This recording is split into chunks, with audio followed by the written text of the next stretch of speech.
Okay, the time is now approximately 7 minutes past 4 p.m. on Wednesday the 9th day of September 2015. Sergeant Mick Harris, registration number 12812 of the Southport Police Station speaking. I'm here in the interview room, one of the interview rooms at the Southport Police Station. I have with me here Kevin Heaton. Kevin, on this recording device in front of us here, there's a little blue line at the bottom of the screen that features the date and time. Yeah, they're all accurate, as you said. Okay. Alright, it's proposed that I conduct a regular interview in relation to several complaints made by staff of the Office of the Public Guardian and the Gold Coast University Hospital. Yep. Okay, relating over a period of time from roughly June till the present day. Yep. Okay, so do you understand the matters that I wish to speak to you about? Well, as vaguely you said them, yes. Yeah, okay. They're the matters that I wish. Okay. I can outline them more specifically shortly. Go over if you want, yeah. But yeah, that's what we're talking about anyway. Yeah. So various complaints from those. Now, before I ask you any questions, I must tell you that you have the right to remain silent. This means you do not have to say anything, answer any question, or make any statement unless you wish to do so. However, if you do say something or make any statement, it may later be used as evidence. Do you understand this warning? Yep. In your own words, what do you understand that warning to mean? Exactly as you said it. Yep. So in your own words? Don't want to go into my own words, sorry. I'm happy to answer the questions, but... Okay, that's all right. Well, I have to make sure that you can understand it. I said I understand it clearly. So. I understand that's what you've said, but I need to make sure that you do. So in order to do that, I'll break it down. So No, it's okay. I understand what you said. It means if anything I say can be used against me, I can remain silent if I choose to. Exactly. You have the right to telephone or speak to a friend or relative to inform that person where you are and to arrange for that friend or relative to be present during questioning. Yep. You also have the right to telephone or speak to a lawyer of your choice and to arrange or attempt to arrange for the lawyer to be present during questioning. If you wish to telephone or speak to any of these people, questioning will be delayed for a reasonable time for that purpose. Is there anyone you wish to telephone or speak to? Well, again, I have asked to speak to my de facto partner, who isn't actually Queensland Health or isn't actually the Office of the Ombudsman. I'm the Office of the Guardian, but I've been denied. She's my de facto partner. She's family by law. I'd like to speak to her, but if that can't be done, I'll take that up afterwards with the Triple C. Okay, for the purpose of the recording, can you nominate who that de facto partner is? Jessica Lee Forsyth, 27th of the 10th, 1992. Currently resides F Block, Gold Coast University Hospital, Melaleuca Ward.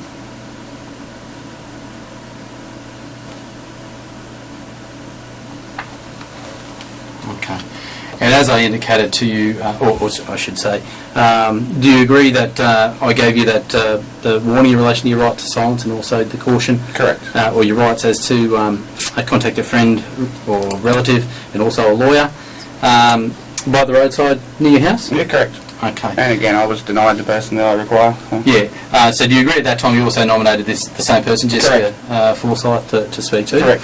And then I advised you words to the effect that that I wouldn't permit that to occur because she is related to this investigation. Do you agree that I said words to that I agree you said that words to that effect, but I disagree with the decision behind it. She isn't the Office of the Public Guardian. She's her own independent person. Yep. I've made no offence against her. I've made no offence to her. Mm-hmm. And not allowing her to come here is a travesty of my rights. Okay. Is there any other person that you wish to telephone or speak to? No, that is it. Okay. Now, what did you understand that right to contact those people? Well, you gave me a right to contact a family member, friend or other person to speak to them about this and to seek advice and counsel in this, which I was thoroughly denied. Okay. So that you can speak to a family, to a friend or relative? Yep. And also, on top of that friend or relative, you can speak to a lawyer as well. Do you understand that? Correct. Okay, and that we will delay questioning for a reasonable time to speak to your legal representative if you so choose. Yeah, I don't want a legal representative, I only wanted my partner. Okay.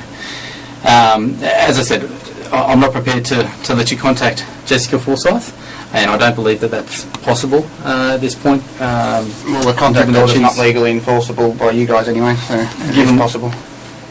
Oh, sorry. Given that my... No, you're sorry. Right. That's all right.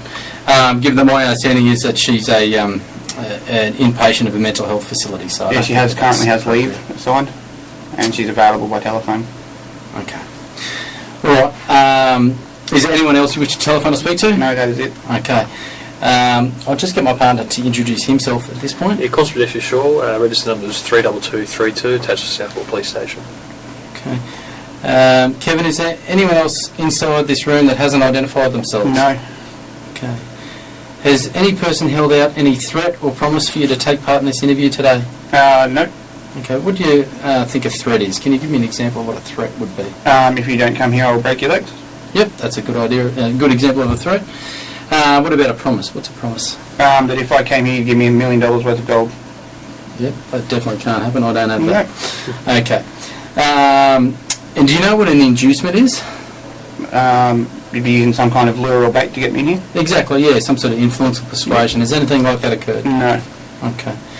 You agree that approximately, just after 3 o'clock this afternoon, myself and my partner attended your residence at number 10 Carnoustie, is that how we say it? Carnoustie Court at Robina, and had a conversation with you there? Yes. Would you agree that I invited you to come back to the police station voluntarily? Yes. Okay. After I asked if I was under arrest or not, you refused to answer that, and then you asked if I should come voluntarily.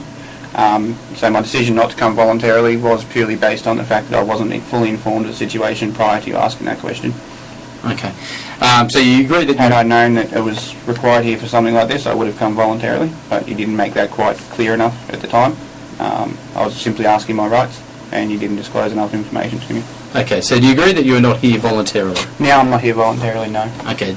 Do you agree that at the time we had that conversation at your house that I informed you that you were under arrest? Yes, correct. Okay, what happened from that point on? I was brought here.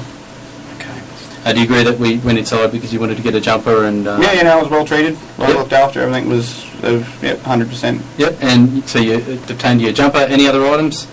Oh, yeah, you let me get, wallet, smokes, phone. Yep. Okay, and I think that's about it? Yeah, that's right. Yep. Okay.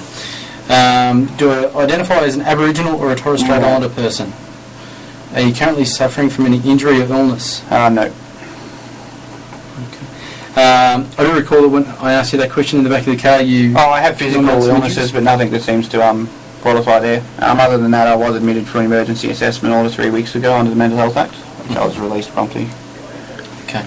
So you've got some physical illnesses. Do you have anything that affects the way that you were thinking or No. your perception of events? No. It's important that you do understand everything. Yeah, about just that the you stress that's going on in my life at the moment has a big influence on it. A Okay. big influence on my decision-making skills and everything like that, because there's a lot more on my mind and things like this. do. Okay. Well, I'm certainly not trying to increase your stress No, level. I understand. And let me know at any time if you are Yeah, struggling sure, to any degree, and we'll stop if Yeah. need be and have a break. Yep. And continue. Okay, so you mentioned you had some physical illnesses, but they're not affecting the way that you perceive things. No. You mentioned there was an EEO, so an emergency examination order. Yep, correct. Okay, and you were subsequently released. Are you diagnosed with any mental illnesses? Yeah, or mental anxiety. infirmity? Anxiety, anything else? Yeah, depression. Anything else? No. Anxiety and depression, you on medication for those? Yes. And I what are you, haven't taken it for a while. okay, what are you currently prescribed? Paxatine. Sorry, Pax. Paxatine and Valium. Is that Paxatine? Yep. And Valium? Do you know how many milligrams the Paxatine is? No. No? What about the Valium? 5 milligrams as required. Okay, so the Valium you take as required, as when Yeah, you but need it? I haven't taken them for a month, so I'm supposed to be taking them. Okay, so if I pretty much haven't taken them since, mid-June, I should say, since I found out about his child. So I stopped taking all medication. Okay, stop taking medication mid-June, yeah? Yep. So just to confirm, the Valium, that's prescribed to you to take as you require, as you need it. Correct. Rather than take There's two no a set day dosage. or- I can take them as required because of the amount of my anxiety. Okay, all right. What about the Paxatine? No, they're just one a day. One a day? Yep. What does the Paxatine do? It's supposed to help with my anxiety, depression, but it just clouds my head, so I stopped taking that as well. Plus, I'm not taking any medications to see my partner. Okay, are you prescribed any other medication apart from the Paxatine and the Blood Valium? pressure pills. Yep. I can give you a long list of what I'm supposed to be taking. I've been very ill. I've been in hospital 6 times this year. It's no good at all. So your blood pressure pills, do you know the name of those? Yep, metropropitol. Metropropitol. told? Do you know the milligram of those? No. No.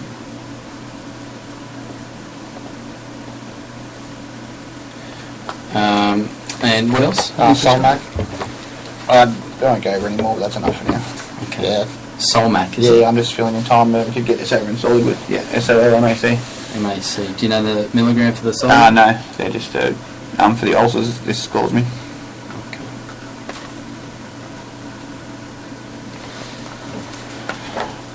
Okay. So not taking that medication, does that affect the way that you behave? Well, it makes me anxious, more anxious, because I'm not taking the Valium yet. Are you anxious at the moment? Oh, a little bit, but I'm okay. You're okay? Okay. Let me know at any time Yep. if that anxiety gets too much for you, or if it affects the way that you would ordinarily act or respond. Yeah. And Yeah, that's why I'm we'll sort take of- a break. Yeah. We'll get this sort of moving, because I'm, makes me want to cry. Okay. Thinking about Jessica. Right. What level of education have you achieved? Well, high school was halfway through year 11. I've since achieved a postgraduate degree in system engineering and media law. Sorry, postgrad degree in what, sorry? Information systems Yep. and media law.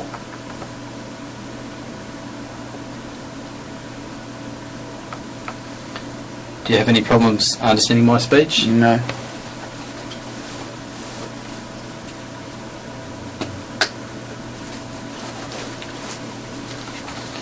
Okay, it's important that you do understand everything that I say and my partner says. If there's anything at all that you do not understand, let us know, Of course. and we'll rephrase. And the same thing goes for you. If you say something or I don't hear what you say, I'll ask you to either repeat or rephrase, okay? All right.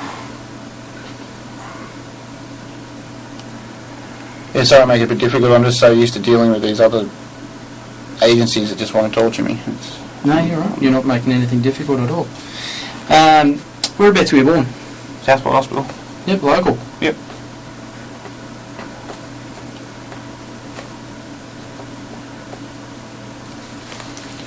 Okay, have you been diagnosed with any learning difficulties? No. Or, no? Okay. Well, as I said,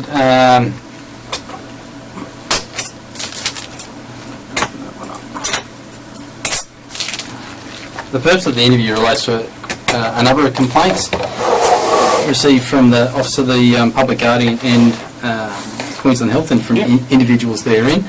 The first one we'll speak about is alleged to have occurred today. It relates to an email that I've got a copy of. Yep. Yeah, I know the one I sent did send a clarifying one within the hour afterwards as well, which I'm sure you probably haven't received. Okay. Well, look, I may or may not. No, yeah. no, yep. Okay. What I've got is this is a printout, so not an original document, obviously. A printout of what appears to be an email sent from a Kevin Heaton email address. Yep. hcorny@gmail.com. Yep. And sent to a number of recipients. Yep. All my usual. Julia Duffy at the Public Guardian, Joanne Pickersgill, Melody Mulder, etc. There's quite a few. A subject line: Robert Davey or Julia Duffy, you will fix this today, or I'll come to you and fix it tomorrow. Correct. Yep. Okay. And there's a bit of a collection here. For the purpose of the recording, I might read it out briefly, Yeah, just go so we can confirm that this is exactly what you said and not my interpretation of it. Hi, Robert Davey. There's a spelling error. Davey. Yeah, Yep. I type 125 words a minute, so It's a lot quicker than a me. little bit, and I don't bother spell checking. No worries. Hi, Robert Davey or Dabby in the OPG. My family have been trying to visit Jessica and have some contact. They will try and resolve it today. I am now at the point of no longer caring about what I have to do to speak to my partner and find out what is going on.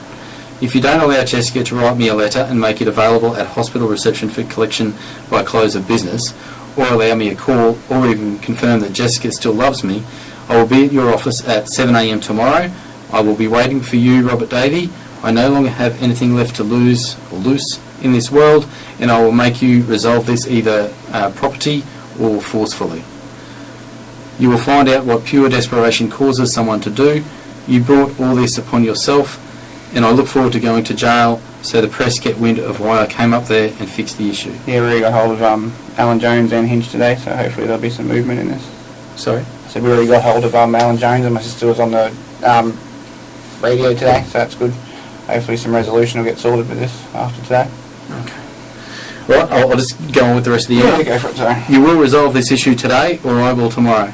Once I have seen you, I will be seeing Margaret Martin in Brisbane. Yep. You have not responded to my emails. Confirmed that letter have arrived to Jessica. You have misled me, as the hospital confirmed the procedure you put to me in writing is a lie, and I still haven't got a letter from Jessica. You are actively stopping hospital staff from simply asking Jessica if she still loves me and just telling me. You want to destroy my life, I will do the same, you, all of yours. You think I am fucking around this time, you are mistaken. I am to the point of fix this issue or die trying. See you tomorrow, you lying scumbag. I am sure I can make you tell me if Jessica loves me in under 30 seconds. Kevin Heaton.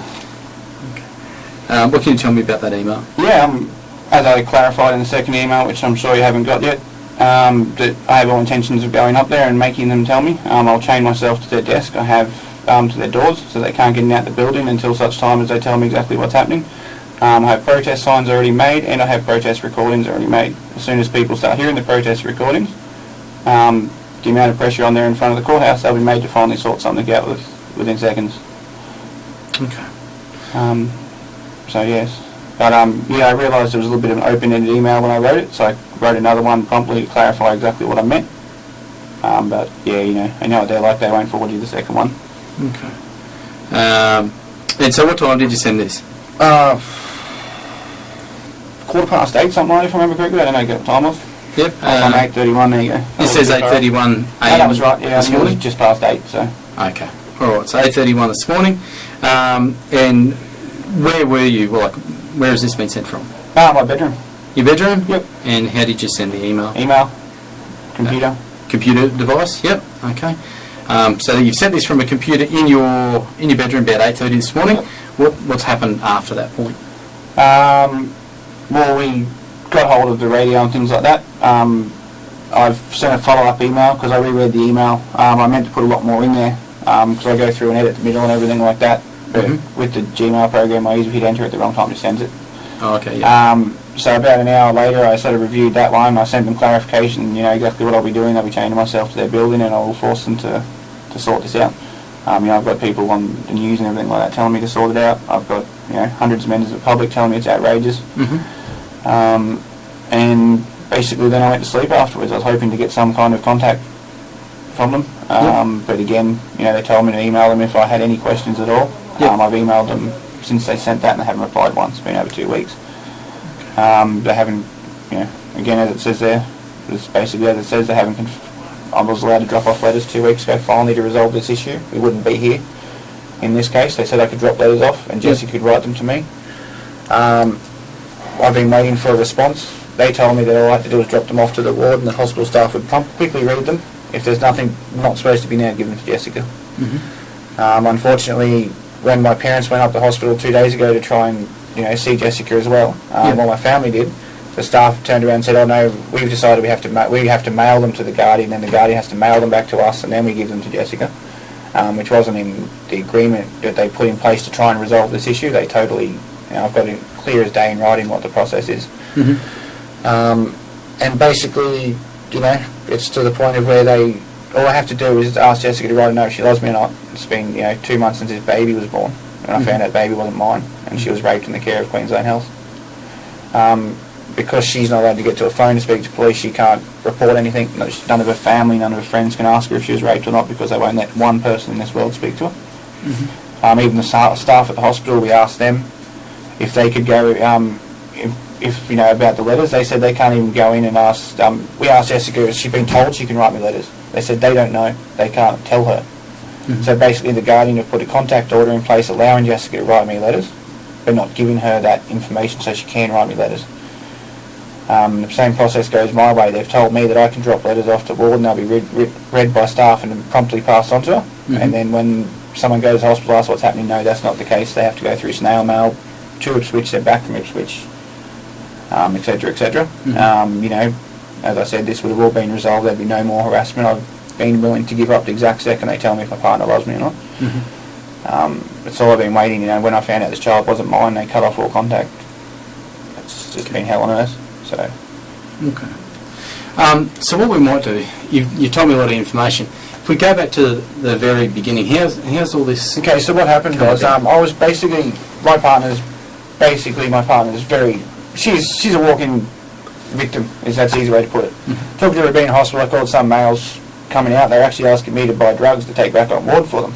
How long ago are we, mate? We're talking just 2 years ago. I'll give you a quick rundown. Yep. That's when she was first admitted. Then I started to fight the hospital. Every time the hospital made a mistake, I'd file a complaint with the Ombudsman, try and prove that hospital wasn't fit to carry out her care. Then she assaulted a patient in there, and they moved her to the medium security unit at the Parks at Waco.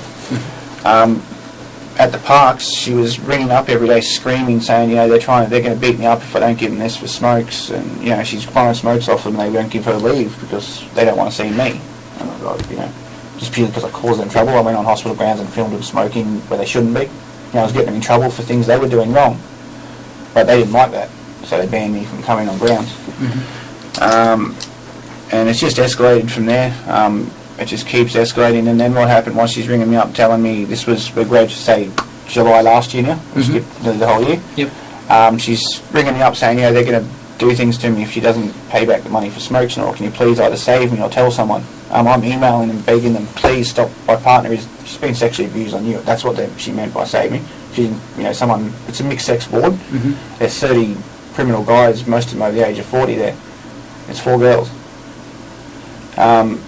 Sorry, this is where it gets emotional. I knew she was being raped, right, for the money, and I told them, you've got to stop the sexual abuse, or I'm going to take her and stop the abuse. When they didn't stop it after another 2 months of that, she's basically in tears every phone call. So I picked her up, took her down to my house, made a deal with the Director of Mental Health. If he would not return her to the Parks, he'd take her to Rabina Hospital, and the abuse would finally be stopped. So I returned her to Rabina Hospital. The next day she was moved back up to Parks. That day, the Guardian cut off all of my contact, phone calls, writing, letters, cards, everything, because they said we just absconded to go away. I fight for my life until about April to try and get contact. Like, they told me their contact would be reviewed in 3 months, so it'd be mid-December. They didn't provide that review till the 1st of April, so they kept me along 4 months after the order. And on the 2 days after that, I get asked to come up and see Jessica. I get there and she tells me that she's just been told she's pregnant. So then I start trying to get involved, as because she told me I'm the father. Everyone's telling me I'm the father, even the hospital, because the dates were pretty much on. And I prepare everything to be a father. I'm trying to get the hospital, please let me see ultrasounds of my child, please let me come up and support Jessica, be involved in breathing classes, everything like this. Would not respond. This went on for 3 or 4 months, but he just would not return an email, and I'm begging to be a first-time father. Can you please give me something? Child's born. They didn't even tell me it's born until after it's born. Her worst fear was a C-section. They even go for C-section. And then they wouldn't let me see her on the day the child. They offered me a visit the day the child was born. I said, they wanted 4 security guards in the room. I said, well, that's ridiculous. She's not going to be able to talk to me or hug me when there's 4 or 5 people standing around and just after she's been cut open. I said, I've never heard her in my life. It's purely, I'm not allowed to talk to her because we're going away. And then I wanted the baby, so they do a child services pay for express DNA test. Sorry, I'm cropping this. No, take your time if you need to. It's fine. And 2 days later, I find the child's not mine, which means, and the dates work out.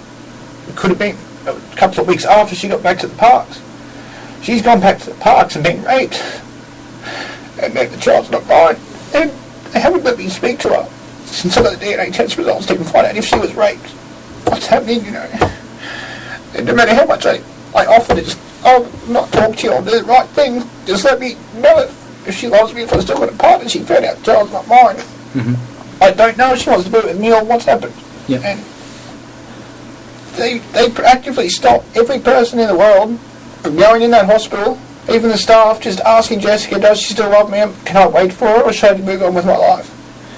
They won't answer the question. So I'm sitting here in this state. Sorry. No, you're right. I can't move on with my life. I can't know if I've got a partner or not got a partner. So I'm sitting here every day just thinking of this child, this my partner. I have no friends but internet friends. So I sit in my room for 24 hours a day in front of a computer, just email and trying to get some kind of answer.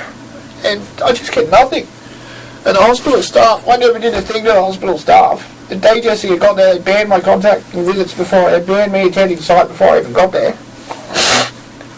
I sit at the front every day, as you've seen, most days protesting, holding a sign or playing a tape recorder, trying to get some help. And the staff keep claiming how sympathetic they are and they just want to sort it out. I've had Melody Mulder just want to sort it out. I've had Michelle Pathé telling me that this is a cycle, whereas the more they withhold, the more stressed I get. And then the more I go off at them, the more they withhold.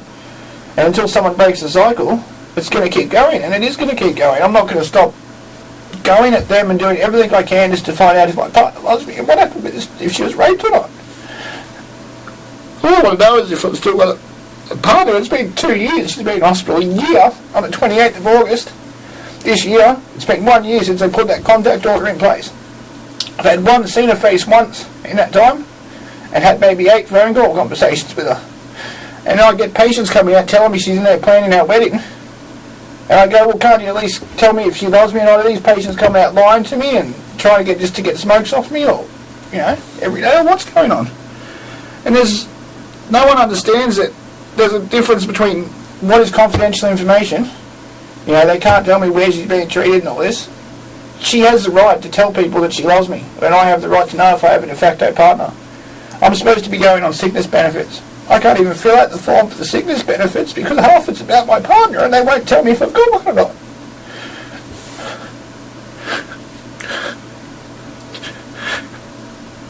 And they just won't stop. I've been to hospitals, like as I said, 6 times for the ulcers and the pains and the not sleeping and the anxiety. I said it will all stop if I've got someone to wait for. I'll disappear until she's out. Until I know, I'm not going to stop, because as far as I know, they're in there telling them, why don't you go back with a father and child, at least he's around to visit you or something, or, I've got nothing to hold on to. I haven't got a shred of hope. And then when they finally give me the letters 2 weeks ago, they're not giving them to her, and they're not told her she's allowed to like me. And I've said, it says you only have to read them and pass them straight to her. It doesn't say send them to the Guardian. They won't read the bit of paper that I pass them that's from the Guardian, because I passed it to them.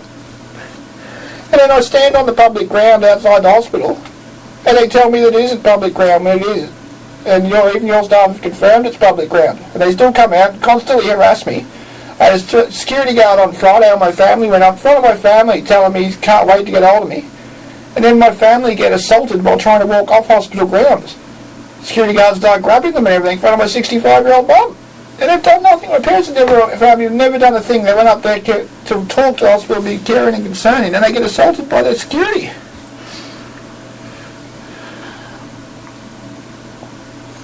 Right, so just once again, you've given me a lot of information, and in a nutshell, if I was to put it in very, very simple terms, is it the case that you're wanting to have contact with Jessica and you're being prevented from having contact with her? Yes, I am. And I'm being prevented unlawfully by a law that's not enforceable by you, and it's only enforceable by the hospital. Okay, tell me about that.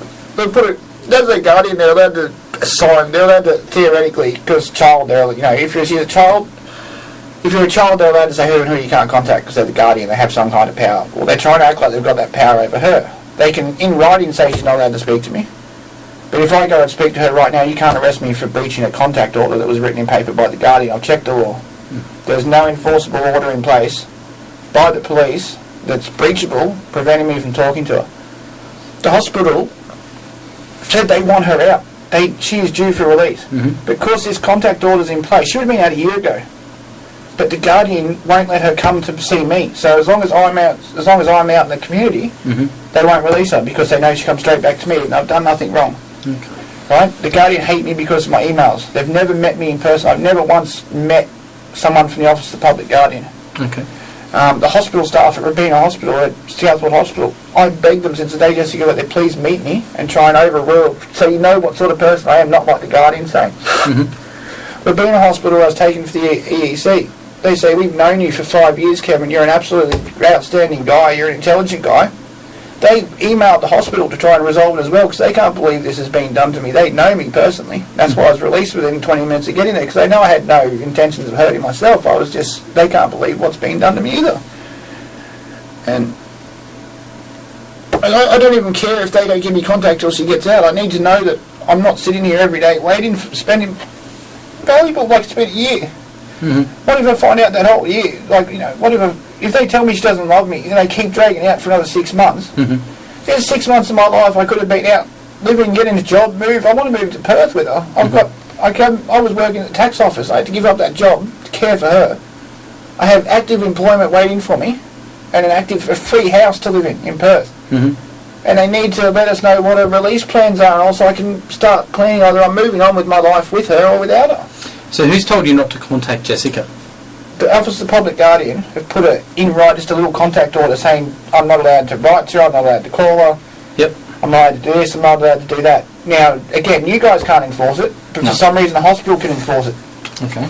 Right? And as I've said, under the Mental Health Act, the hospital aren't allowed to, this is discrimination to influence someone's treatment because of their life choosing partner.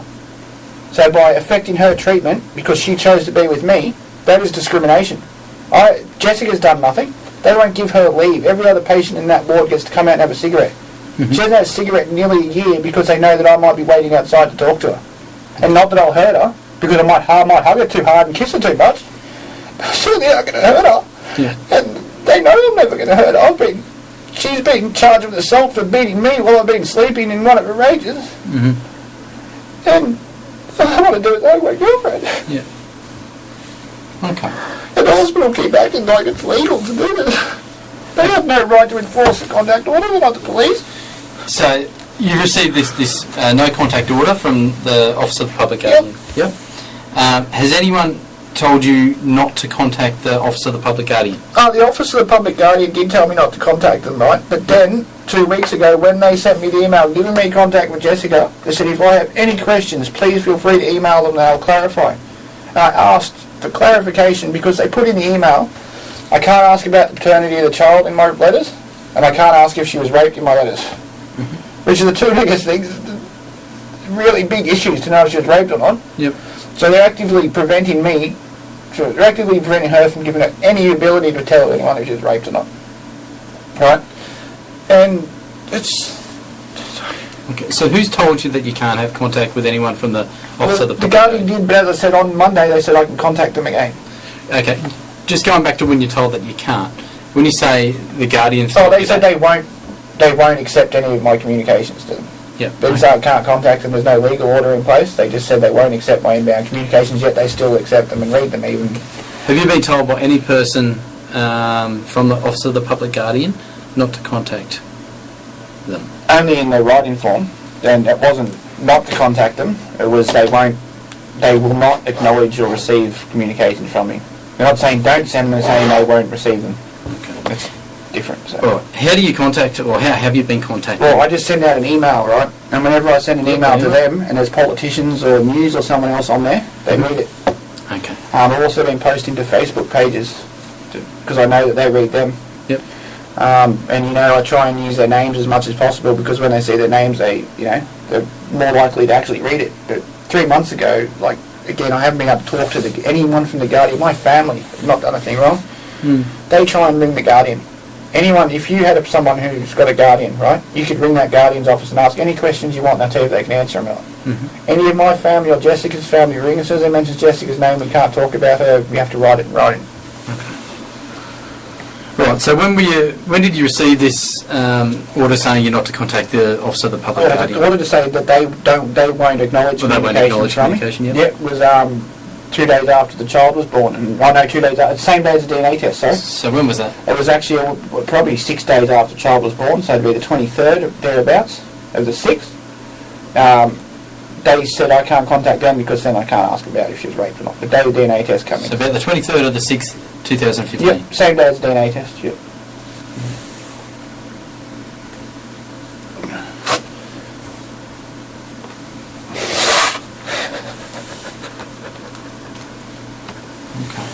And you say that you contact them via email?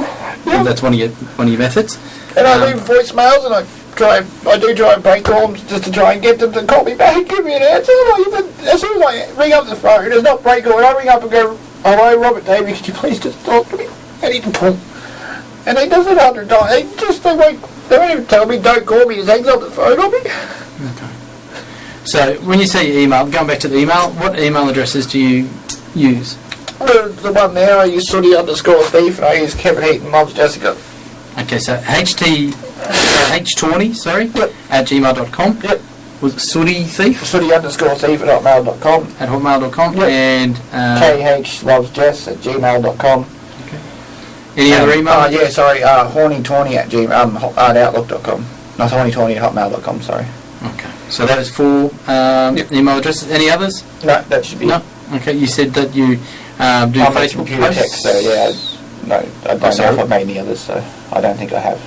So would you say you I'm a make computer computers? technician, like I'm a system administrator, so I could have created an email address. I haven't told you. I created it in a few seconds, so that's all I remember. okay. So. Yeah. So you find it easy to create an email address, so you could have used another one. I just, It but wouldn't they'll stick make in it your clear to memory. me. Yeah. I Okay. have so many different usernames and accounts and stuff over the net, isn't funny. So And when you say you make it clear it's you, how do you do that? I put my name on it. Okay. All right. And you said you make Facebook posts as well. Yep. Where do you post? Facebook. One's a site called I've got a website as well called QueenslandHealthAllowsRape.com. Yep. And I've also got a Facebook page about my partner has not been. They've got different. My partner hasn't been allowed visits, calls, or contact for 11 months. Now 12, but the other one is that was an older Facebook page saying please save Jessica from the abuse at the parks. Mm-hmm. Okay. The that touched on one of the other complaints as well in relation to the contact. I think it's the could be the Gold Coast Hospital that's made that complaint. Yep. In relation to various web pages or Facebook posts that have been set up as well. And I did receive verbal advice today that the Office of the Public Guardian, the Office of the Director of Mental Health may be making a complaint in relation to disclosing the identity of a mental health patient. Okay. As I told them that, when they let the patient come off ward, get drunk at Robina Parkwood Tavern, piss in the bushes on the way back over, then go back to the ward where my partner is, and he throws his cigarette packet on the ground with his details on it, I'm not going to not record that because my partner could be on the receiving end of his assault. That's why they disclosed the information. I caught their patients going across, getting drunk, coming back to the mental health ward. But they're so drunk, they're peeing in the bushes and all, they're stumbling across the road, walking in front of traffic, and throwing their litter on the ground. Well, I don't know about this. That's what it was about anyway. So when's that? And 2.5 weeks ago when I was on site, he's coming out to me. Even though I put his details on that, he introduced himself to me to borrow a smoke. Okay. And then he asked to borrow my phone to speak to his mother. Yep. And he seemed like an okay guy at the time. Yep. And then I was across the servo getting a drink, and I seen them two patients heading towards Robina Parkwood Tavern. They walk in, get a drink, scull it, get another drink, scull it, get another drink, scull it. And about 5 minutes later, they start stumbling out across to the mental health ward at hospital again. I caught him peeing in the bushes, which is public urination.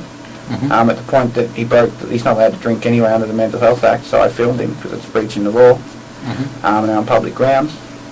And then he discarded a cigarette packet with all his patient information on it.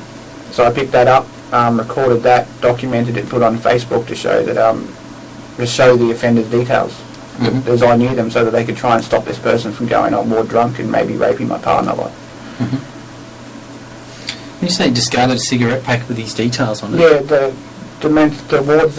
wards when they give any of their possessions, they put a sticker on it. It has their name, address, phone number, date of birth, Medicare number, everything. And they're just littering on the ground, and he just threw it on the ground. Okay, so you got those details. What did you do with those? Just took a copy of them. I didn't actually say he was a mental health patient. I said he was a patient there because I'm not allowed to identify them as a mental health patient, but I'm allowed to post their details. If they've discarded it on the ground, it's not my fault. He's given it to me by just throwing it up, on the ground. He's left it there for public viewing. And so they said I can't disclose that he is a mental health patient. I did notice disclosed where he was going to, what he was doing, and the patient details doesn't say he's a mental health patient. just says his details. But again, he'd already told me his details and given me his number when he asked me to call his mum for him. And what's this fellow's name? Was Nigel. I can't remember his last name. Old gentleman in his 50s with a beard. And there was another man with him, I didn't know his name. It's funny, they can talk to my partner, but I can't.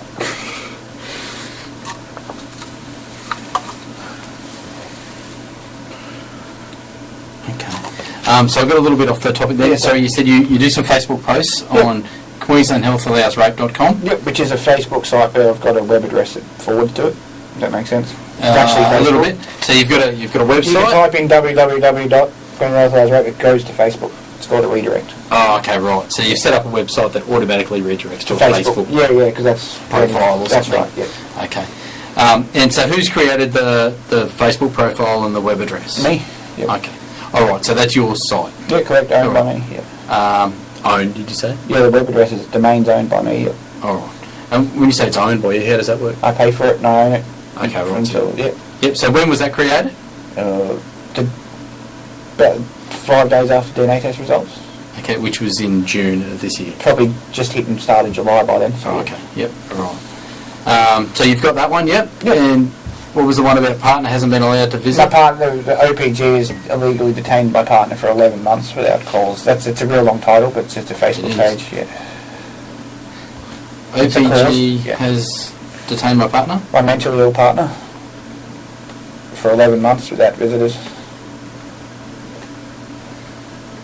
Even though her mother's begging me to get her out, and they're trying to get hold of the guardian, they won't speak to her. So the site's OPG has detained my mentally ill partner without visitors For 11 months. for 11 months.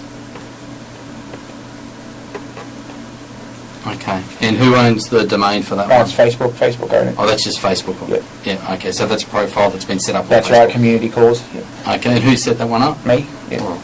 Do you have any other Facebook profiles or? Well, I have an older one about the OPG, so to stop the abuse of my partner at the parks, because that's when I knew she was being abused, sexually assaulted. Yep. Stop the abuse of my partner at the parks. Yep, and the other one is, I just started a week ago, is to move Jessica from Southport to Robina, because staff there, know me. So. Relocate patient Jessica Forsyth to Robina Hospital.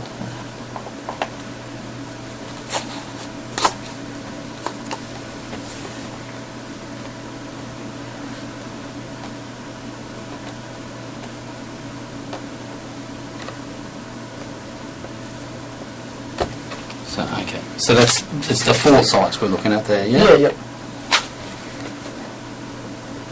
I don't know. A little more than that. 5, I think. Yeah, one's the website, the other's the Facebook page. There's 4. So. Yeah. Okay. All right. So just that first one we spoke about, Queensland Health Allows, right? That's the only website, even though it's a redirect to Facebook. That's right, yep. The rest of them are all Facebook. Correct, yep. Yep. Gotcha. Okay. And does anyone else maintain or administrate those? No, just me. Just you? Okay. And what's your purpose in creating those? Is to try and get some support from people in the community. I don't have money for a solicitor. Yep. No matter what, I can show them the law and what right they're abusing with even not giving her leave. Yep. But there's no one in the world to enforce it. To stop these rights abuses. I'm trying to get someone to help. It's they're quite like same with the Guardian's contact order. There's all these laws in place, but no one there to enforce them. Okay. There's all these rules in place. I was hoping to get some news involvement and try and force their hand so that because this is madness. There's no reason they can't let me know if my partner loves me or not. Like it's not like I'm asking them to. It's not like I pick up the phone and tell her to start stabbing people or something. You know what I mean? Mm. I don't even care if I don't talk to her. They can sort that out, but they've got to stop this cycle where they withhold from me and I get angry, and then they withhold more and then I get more angry. It's gone from me being a peaceful person like you, 151, to a stark raving lunatic in 12 months because I just can't sleep. I sit there every night in tears. Just, I can't watch movies I can't even watch a TV show with someone, with people cheating stuff in it or there's children because I can't get the resolution that I need to be able to sort this out in my own mind. And that upsets you, yeah. Well, yeah, if you found out the child wasn't yours, you'd go talk to your partner about it, you'd get an answer probably within a few hours, even if it was, not the answer you wanted. I've been 3 months without being able to get an answer to my question or even talk about it with anyone because the only person I can talk to is my partner. And that's why the hospital released me so quick, because they know what I'm, and Michelle Pathé and all sort of, saying, we understand what you're doing, because there's a point where you can't take any more. And I can't take any more. I can't sleep, I can't eat, I can't even get sunlight and get about it properly. Alright. That's why I was asleep today, because I'd been up for 2 days, because I couldn't stop thinking about what's happened. Right, so we spoke about the Office of the Public Guardian and whether you've been told not to contact them, and you've told me that the only instruction in that regard you've received is a document saying that they won't accept your communication. That's right, yep. Have you been told by any person not to contact any person or the OPG themselves? I can't remember, they don't answer the phone to tell me that. Okay. Does that make sense? They just hang up. Okay. Also put it in writing, and I'm like, well, she don't respond to it in writing. Okay. What about moving on to the Gold Coast University Hospital? Have they told you not to have any the Gold Coast contact? University Hospital haven't told me not to have any contact, right? Okay. And Agent Vicky Green there told me that she could be my point of contact. And she was up until they got the DNA test results. Yep. And she promised me she'd get hold of Jessica, get this issue resolved if she loved me or not, and then call me back. And I haven't heard from her in 3 months. Every time I call and speak to her, they go, oh, we'll try and get her to call you back, but she never calls me back. Now, one person also would call me back to let me know even if she's safe, alive, dead, doing well, breathing, not breathing, you know what I mean? Okay. And every time my parents call, they say the same thing, no, we can't tell you, and the Guardian won't let us tell you anything. It's like, well, they've got to use their brains at some point over what this Guardian who's never met me before in their life said. When they've got their own staff at Robina telling them I'm a nice person, they shouldn't be doing this to us. And Miss Melody Mulder's met me. I wasn't a bad person when she met me. They quite liked me. I'm not nice on emails, but it's just me. I don't. When I'm playing a computer, I can go out and kill 100 people a night on the computer. I don't. The computer's different. I'd be put on that computer front like I'm a gamer, and so in person I'm a really nice person. Like I gave half of my last Centrelink check a month ago to help a friend out with rent. Didn't even get paid back. Like, I help people. I go out and fix their phones for free. I go and fix their cars for free. So you're a nice person in person, you say? Yeah. So why? How do you appear in emails and? Well, I try and be first to start off trying to be litigious and try to every time they make a mistake I'd put it in writing to them because they wouldn't talk to me on the phone. Yep. And on the phone I worked at a call centre, so when I'm on the phone I can handle people, talk 100 miles an hour. I ask to go straight to their supervisors and everything like that. They don't like it, and they just and they start making outrageous claims which make me angry. They're like, oh, I say, if you don't sort it out, I'll come up there and stand out the front with a sign.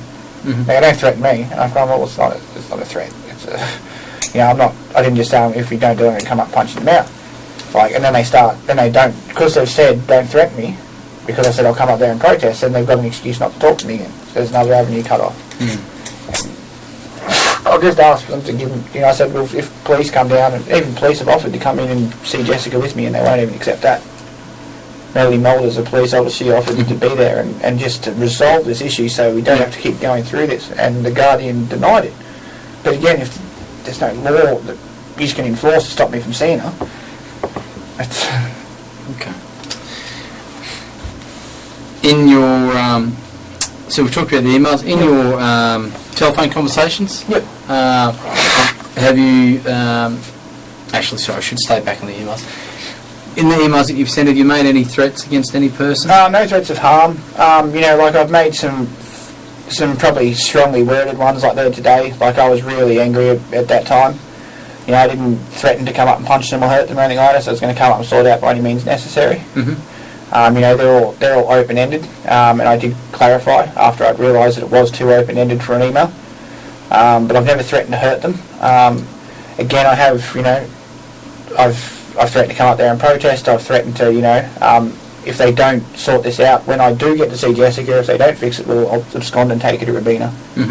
They're not threats of violence, they're more threats of, things that I can actively do. Yep. Are sort of within my rights, sort of not protesting, sort of within my rights. When I see Jessica, if I choose to abscond with her, it might not be right, but it's a choice. I'm not hurting her or anything like that, so I make active things to try and force their hand, you know what I mean? Because they know if she gets out on smoke break, I'm going to see her anyway. They're not going to be able to stop it for much longer. It's only a few more weeks till I have to see her.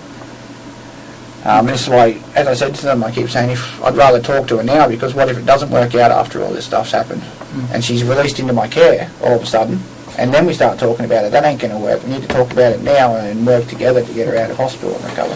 So, for example, this email that we've already spoken about from today, part of it says, if we go from here in this first big paragraph, I will be at your office at 7 a.m. tomorrow. I will be waiting for you, Robert Davey.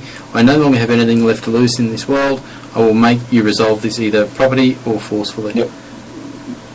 What do you mean by that? Well, if I'm chained to the front of their building and they can't get in and out the doors, I'm forcing them to resolve the issue. It is forcefully because I'm using force to chain myself to their door. Okay. How do you think that was received on...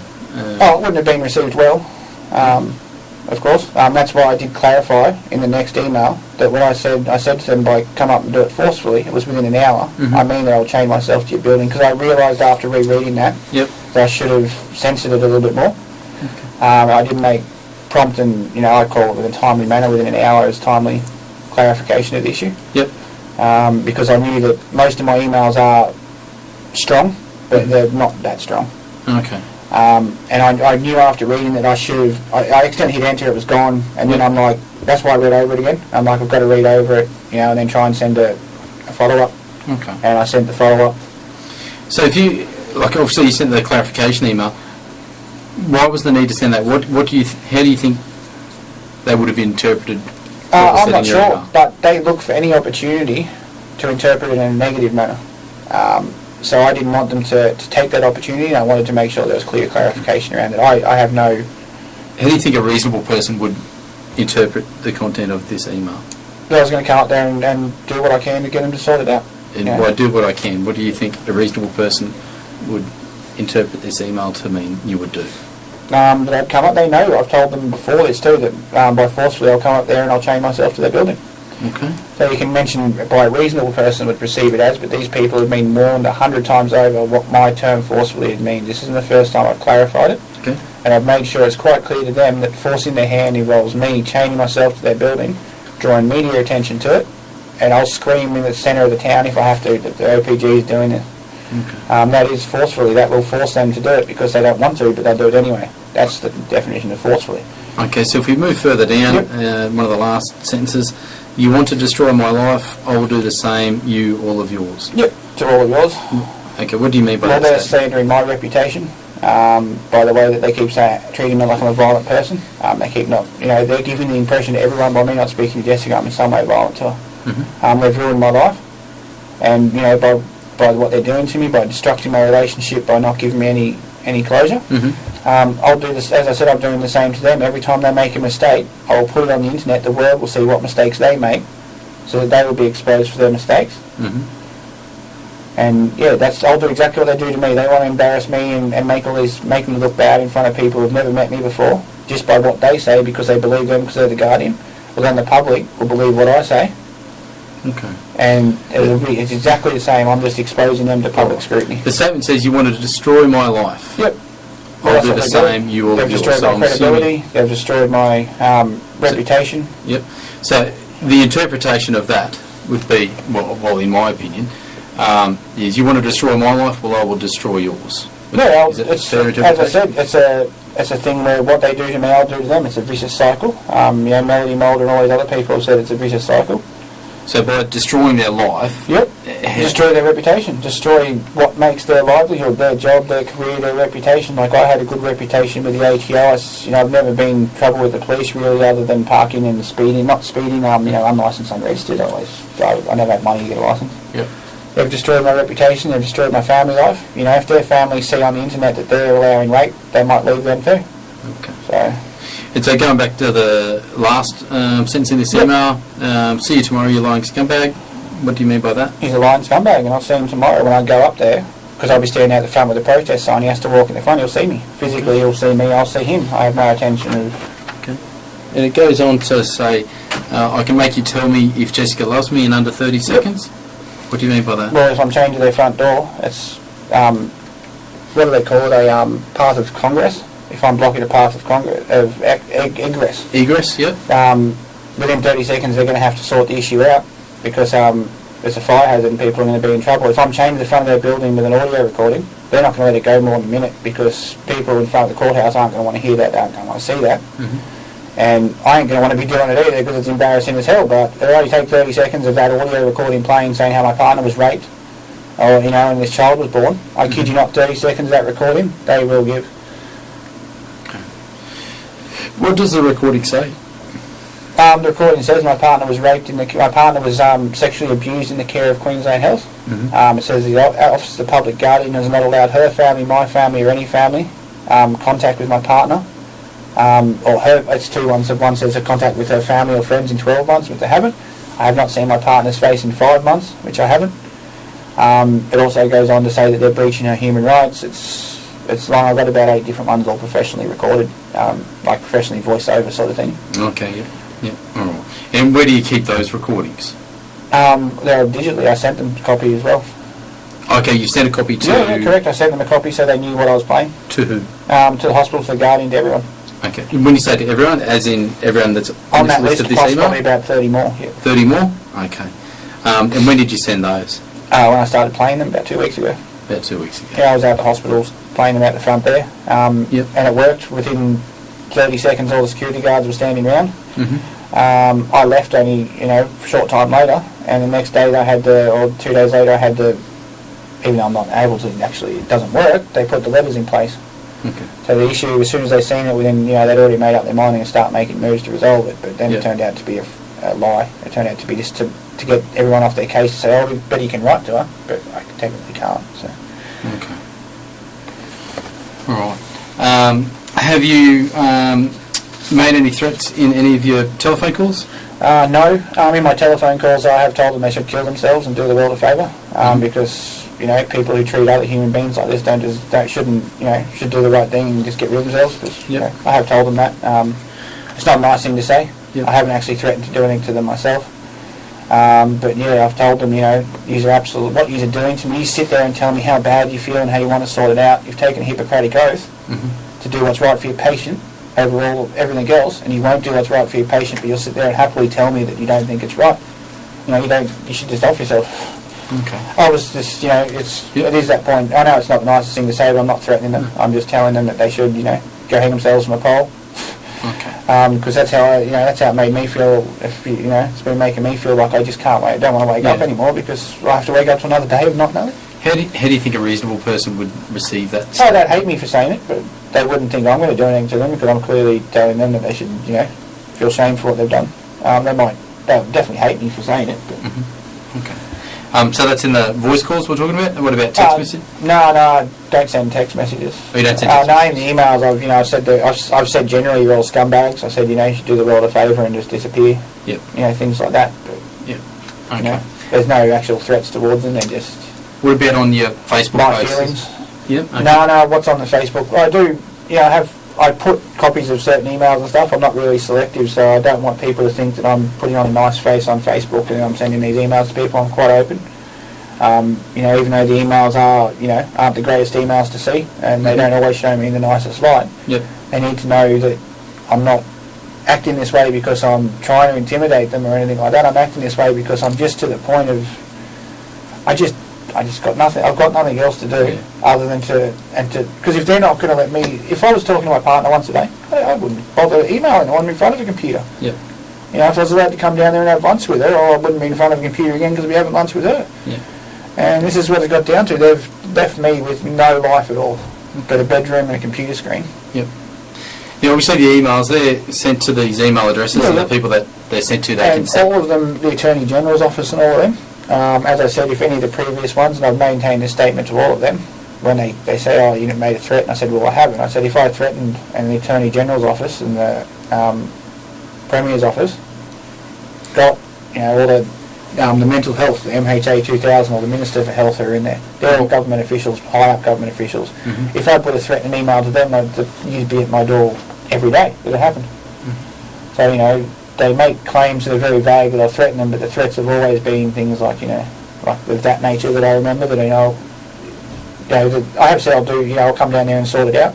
Mhm. But again, by sorting it out means I'll sort it out. Like, we're sorting out this issue sort of thing. Yep. I just use strong words, Yeah. Okay. but the definition behind those words is well open. Yep. Okay. And if they ever ask for clarification, I'd be quite happy to clarify that As you've done today with your follow-up email to. Yeah, that's right. And as I say, if you wanted to, if they wrote me an email back saying, as soon as they've ever said anything like that, I've been happy to clarify the points by what I meant, and and I apologise if it was strong, but you've got to realise that my emotions are a wit's end. Yeah. And Okay. Now, those Facebook, so we talked about the emails, so they're sent to individuals or correct. entities or whatever that operate that email address. The Facebook profiles, who's able to view the Facebook public. profiles? Okay, so they're open Correct. access. And I actually pay when I can. I can't now, but I was paying for them sites to be sponsored to try and get sponsored hits. So that gets put into other people's. Gets put in as ads to try and get more suggested. people involved and try and get more people active because. Okay, yep. I was good. My sister rings the news, but I'll email the news, but I won't ring them because it's tacky to ring the news on yourself. I don't know. I find that to be. They're not going to take you seriously if you. You think you get a better result from an email as opposed to ringing? No, well, I've put on there. Even if they see the Facebook and then they contact me, that's different. But you know what I mean? It's if you ring up and ask them for help, the news for help, then it looks like I'm trying to cause problems and stuff. I'd rather. Yeah. Have other people Have them initiate that contact. have them see what's going on from a perspective, watch it for a little bit of time, and then initiate contact with me. Then I know that they're not, they're not influenced. They're actually there to try and help me, which is all I want. Yeah. Okay. So, All right. Okay. Has any a police officer ever told you not to have any contact with staff of the Gold Coast Hospital never. or the OPG? I've been told that I'm not allowed on their grounds. I've been told that orders in place preventing me from coming on Queensland Health grounds. Queensland Health, yeah. But no, there's no restrictions on contact. Just the fact is that no matter how much I contact them, they will not respond. So then it gets to the point of where I get frustrated. Okay. They promise me a response and they just don't. They just, from that date where she told me, I'll find out if she loves her. Never hear back from her. Same yesterday at the trustee. I said I need to know if Jessica's my partner or not so I can continue my assembly. I'll ring Jessica right now and I'll call you back in 10 minutes. Never heard back from her. Obviously the Guardians got involved in that 10 minutes and... Okay. So how have you been told that you're not allowed onto the Gold Coast By letter. grounds? I got a letter from their solicitor. But again, their staff keep saying public grounds and aren't public grounds. So that's a bit of an issue. But Okay. So you got a letter from the I'm not allowed hospital on site. solicitor? Yep. Do you know who the solicitor is? Minister Elliston. Yeah, Minter Ellison, I think it might something be. like that. Yeah. Okay. Sorry, How many documents have you received I've had from them? one about the not coming on site. I think I've had a second document, but it was I can't remember exactly what it was. I don't know if it was pretty much rehashing over the same thing, or it was about what information I was putting on the website. Oh, Maybe. okay. Yep. But as I said, I'm not every bit of it. Oh, it was. I was putting their email addresses and all on the website, their contact numbers. Mm-hmm. They said, you can't do that. And I said, well, if you search these people, if you search them on the internet, their details are there and I provided them the links. Mm-hmm. I never heard from them again because they realised, and even when I rung the next day, I did get through, this is when the hospital was still sort of talking to me, they said, we didn't realise all our information was on there, we don't know how it got there, I didn't put it there. And I said, well, you may not have put it there, but you put it, it's publicly available, so I'm only moving it from one site to another. Mm-hmm. So you can't get me in trouble for that. You take it down off the internet, and I'll take it down off my site. But if I can Google your name and it comes up with your address, where you are, all your work details, because they speak about what a good job they're doing, and they put their these newsletters and everything like that on the internet, and they put their email address and their names and all in the newsletter and what their role is, and I'm like, well, it's not my fault. I'm just good at Google. I can find you in a few seconds. And so what happened with that when you said, well, if they take it in? They never heard. Once I sent them the links to where the information was publicly available, never heard from them again. They never said they never asked me to. I said I will not remove it. I said I've gained that information legitimately. Yep. Never heard from Minister Ellison again because they knew that they can't enforce me. Again, they can't enforce me. Yeah. And to the current date, that information's still up there? That information's still up there. Yep. I actually did censor it a little bit. I felt a little bit guilty, so I did censor it slightly. Okay. So What did you censor? I tried to. I think I put the phone numbers down to less indirect ones than their personal desk numbers. I'm not sure. Oh, okay, right. Yep. Change it to like a generic line. To try and get so that everyone knows who the parties are that are doing this to me, but then they're not quite getting bothered all day. So. Okay. All right. in relation to those telephone numbers, you said that you would repeat contact to try and make contact, I guess? You would repeatedly call? Oh yeah, repeatedly call because they keep telling me I'm still expecting a call back from Amy Tate. She told me she would call me back and let me know if Jessica loved me or not. Okay. They told me they'd call me back as soon as anything changed with Jessica's situation. Yep. Well, she's got leave and all. They hadn't called me back to tell me about that change, but they promised to. And then when I call, as soon as I ask who I'm for, they hang up on me. So I call straight back and they hang up on me. Well, they haven't told me not to call them. And as far as I'm concerned, I'm getting 2 seconds into having a conversation with them, and they're hanging up on me. Yeah. Well, I'm going to call back straight away, and I'm going to keep calling until I can have a conversation where they tell me not to call them back, or something goes on. But while they're just hanging up the phone, it could be a disconnect. I know I'm not going to play on that. It could be a disconnected line for all I know. Every time I call, that's what it seems like. So where do you call from? What number do you call out the front of the hospital on my mobile. On your mobile? Yep. What's your mobile number? 0415. 0415? Yep, 879. Yep. 785. 785. Do you have any other mobile numbers? No. How long have you had that one? Do you? Probably 3 months. I repair them. I don't like to carry them. Working in a call centre, getting 600 calls a day. I hate phones. Oh, okay. I've had to take a phone up to try and fight this issue because they won't see me in person. Yeah. So. Okay. Is that on a plan or a prepaid? No, prepaid. Prepaid? Yep. And whose name is that? Mine. In your own personal name? Yeah. I'm not sure if it's mine or I just Yep. generically just filled out with nothing because I can do that. I can skip web forms and stuff. So. Okay. What provider are you with? Vodafone. Vodafone. And does anyone else use your phone? No, just me. Is it? Other than that, patients and stuff like that. If someone asks for a call, of course. But, Oh, okay. Like you said before, if they were a cigarette or something. I was happy to help the man out to call his mum while he was out the front because Yep. they're probably doing the same, not letting him call his mum in there. So. Yeah, right. Yeah. Do you have like a PIN code or a thumbprint I do. code or PIN code, a yeah. PIN code, as in a number code? Yeah, correct. Does anyone else know that number code? No. Okay. Do you have any other phone numbers that you use? I have the home phone. Home phone? Yep. What's your home phone? 55 622 Yep. 352. 352. Okay, and that's the home at 10 Carnoustie? Yeah, Carnoustie Court, yep. Sorry.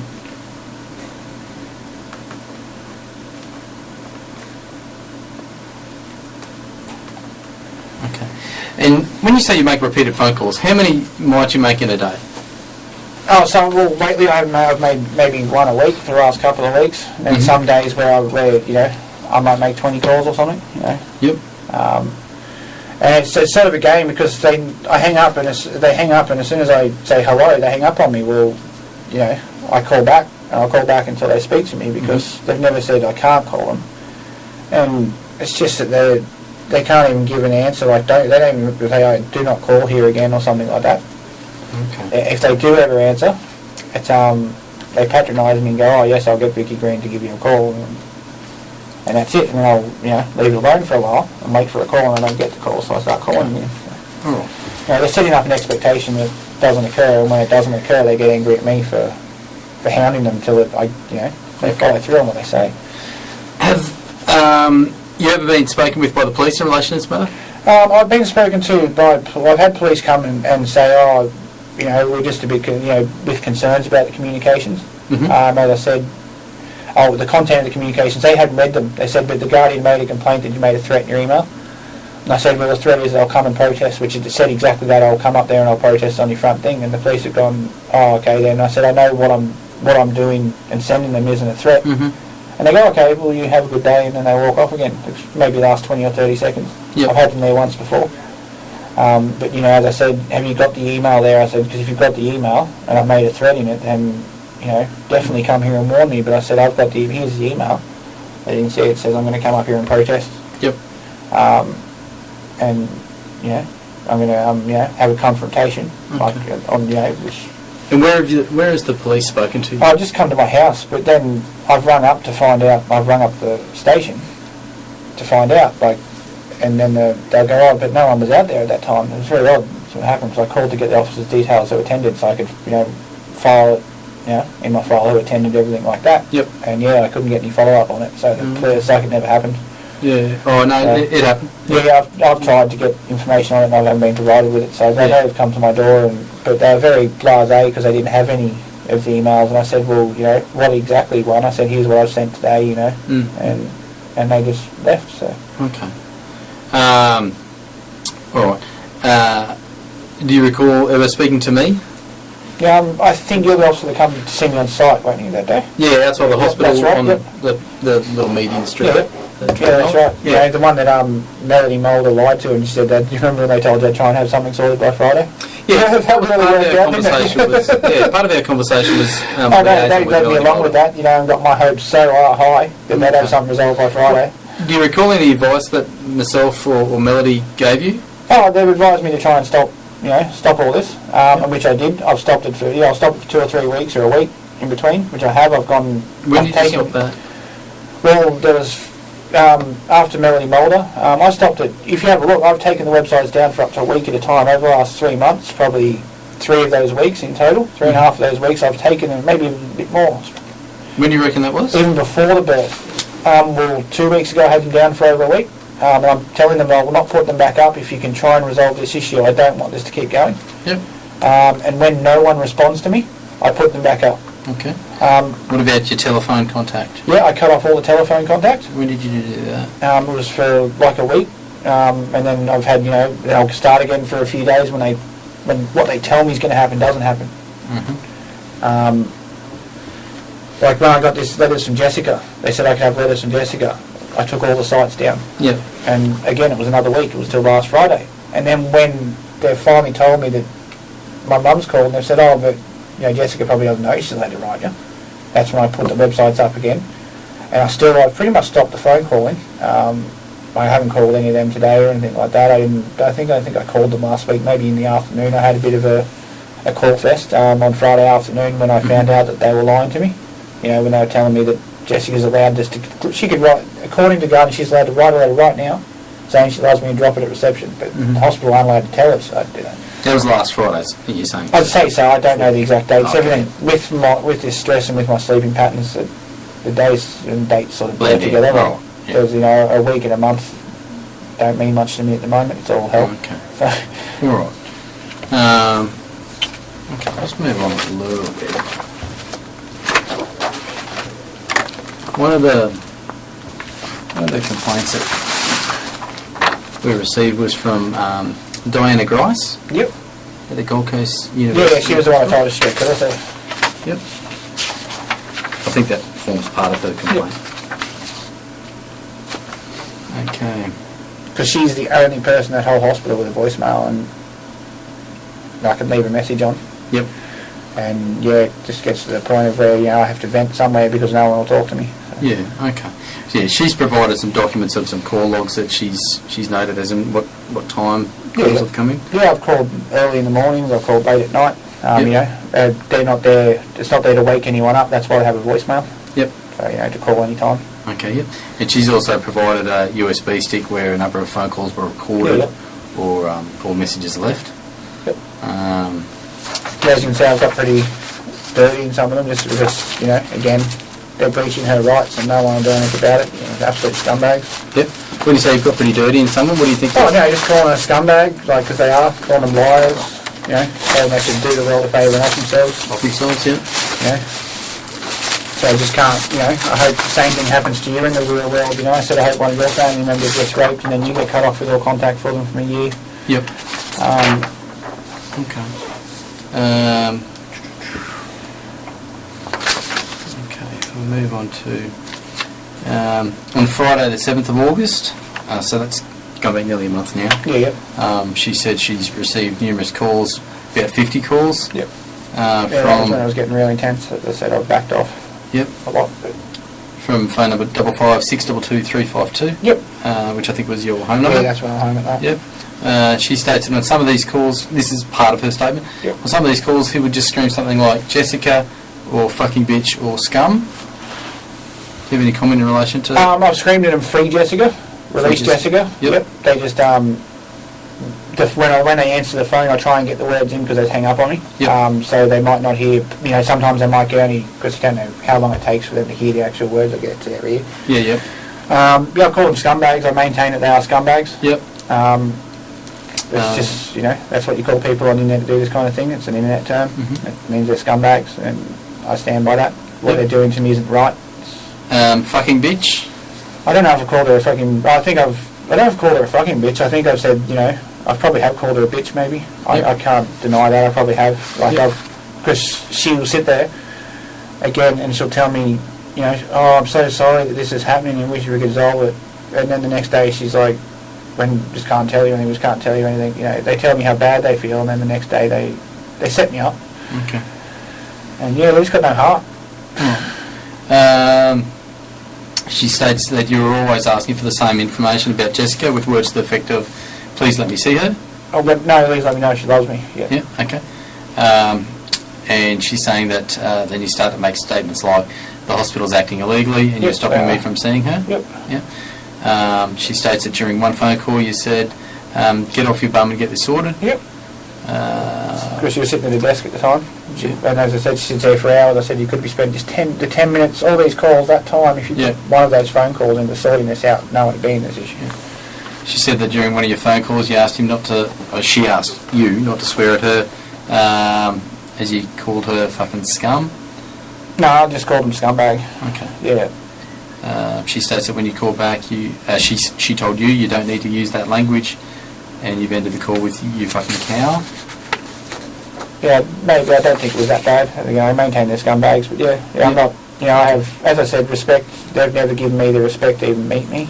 So I should give them respect of calling them by name or anything like that. To me, they are nothing because they're treating me like nothing. She states that there was a standard script that was adopted or implemented for people to say to you when you call, being, Mr. Heaton, we are not able to speak with you. If you're distressed, we encourage you to make contact with your general practitioner and remind you that Lifeline is available. The number for Lifeline is 131114. I'm ending the call, goodbye. Yeah, no, they never did that. They just hang up. That's never been told to you? No, one day they said, you can call Lifeline, but that's it. That's it? Yep. Okay. That was the day Melody and Mulder attended site. Yep. So that'll be the date. Okay. No, even she herself has never said that. She said, Mr. Heaton, I can't talk to you, that's it. Yep. But she states that at times your phone calls have been hostile, aggressive and abusive towards her, and she finds them harassing and intimidating. Okay, she's never told me she finds them harassing and intimidating, but she probably does. But, had she asked me to not contact, as you said, they've told me that they can't speak to me, they've told me not to call them. Yeah. Had I received them, same with the coming on hospital grounds, I don't go on hospital grounds. What do you think? Like I'm close, if they tell me, I'm quite happy to follow their rules, but until they tell me that, what do you think she'd find those harassing and... well, because I bet she feels guilty. Well, A, she don't like being called a scumbag, but I don't like being treated like one. So, and I don't like being hung up on when I'm, for legitimate calls. But again, had there anything there that says do not contact me, I would have gladly not contacted her. I understand the Telecommunications Act. Yep. And they can claim harassment or intimidation, but they need to tell me not to call them at least. If they don't, they can lodge a complaint, but you go to police have never told me not to contact them either.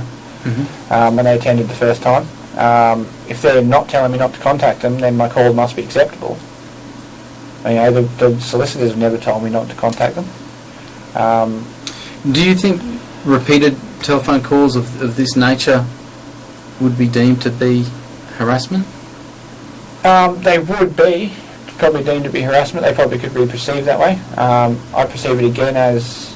I guess when we're talking about a reasonable person, what would a reasonable person... Well, it's not a reasonable situation, is it, for anyone? Every day my partner's right to being abused, and it is detrimental to my partner's life every second this is going on. So it is urgent that I remind them of it every second. I understand, the whole point of you is trying to charge him with intimidation and harassment under the Telecommunications Act, so I know what I'm here for. Well, this is an information gathering exercise to speak to you. But, as I told you about your rights before. Again, as I said, I'm happy to. If they tell me not to call them, that's fine. I will not call them. Yep. It's that simple. But they need to make it clear to me. I know that they don't want me to call them I might know or think they don't want me to call them, that's fine. But I guess to clear up any ambiguity, given that I've got these complaints in front of me, they don't want contact. So, that's fine. So I can tell you that the Gold Coast University Hospital and their staff don't want you to contact them. Yep. And the Office of the Public Guardian and their staff Yep. don't want any contact either. Yep. Okay, so to clear up any unknown in relation to that, No, well, that's good because now I They're won't wishing they contact do them, not but I do have an proceed with open-ended email request from the Guardian that's still in place saying if I have queries about the current contact order to email them. okay, will you just ask for clarification? I'm giving clarification. Yeah, I just want to know if I can still email them in regards to that one matter they've given me leeway to ask about, because that's what I've been asking about basically for the last week is can you let me know what I can and can't ask in my letter so my letters don't get banned. Well, that might be something that I can clarify for you in the coming days. Yeah, in the coming days. But certainly I can tell you my understanding of the situation is that no person at either entity, the Yep. Office of the Public Guardian or the Gold Coast University Hospital, wishes any contact from Yep. you. Okay. That's telephone, Yeah, no, that's email, good because I get a copy of text. this so that I can use that to You do, yeah. try and get Jessica removed from the Queensland Gold Coast Hospital because if they're not willing to work with me, then she can't be treated and released in the community without. Okay. That's what I wanted. I wanted someone to clarify that because then I can use that as evidence for what I'm going on with. So now I appreciate finally someone clarifying No problem. what they wanted. On Wednesday the 12th of August, so once again going back just a little under a month ago, Diana Gross has provided a further statement. Part of that statement she states that numerous telephone calls were received on that day, on the 12th of August, Yep. from you. She states she recorded a number of these, including one in which you said words, do the world a favour and go hang yourself. Yep. Certainly be doing me and most of the world a favour. All those patients up there would be a lot happier without them. Especially the ones getting raped. She states later that same day she received a further telephone call in which it's alleged you've said, go hang yourself, you fucking whore. What can you tell me about that? Well, no, I've told them to go hang themselves. I'm not sure if the exact term was whore or not.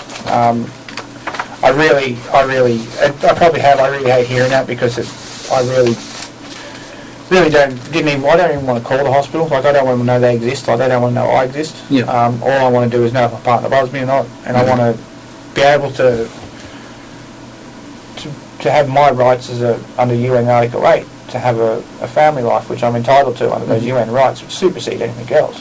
Okay. And they're denying me that, and all because we absconded 8 months ago, and not one of them has ever met me. So, again, I agree. I don't want contact with them. I don't want to have to call them once. I'd love to not know Diana Grice existed. Mm-hmm.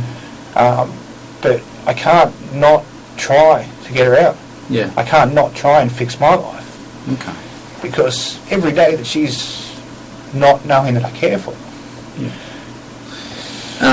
You mentioned your telephone's got your mobile telephone's Yep. got like a PIN code on it. Yep. What about your computer? Does it have some sort of a access to Yeah, it? it certainly does. Yep. Yeah, so it's like a password or Yeah, a it's password. passcode It's or also something like encrypted. that? It's also tracked.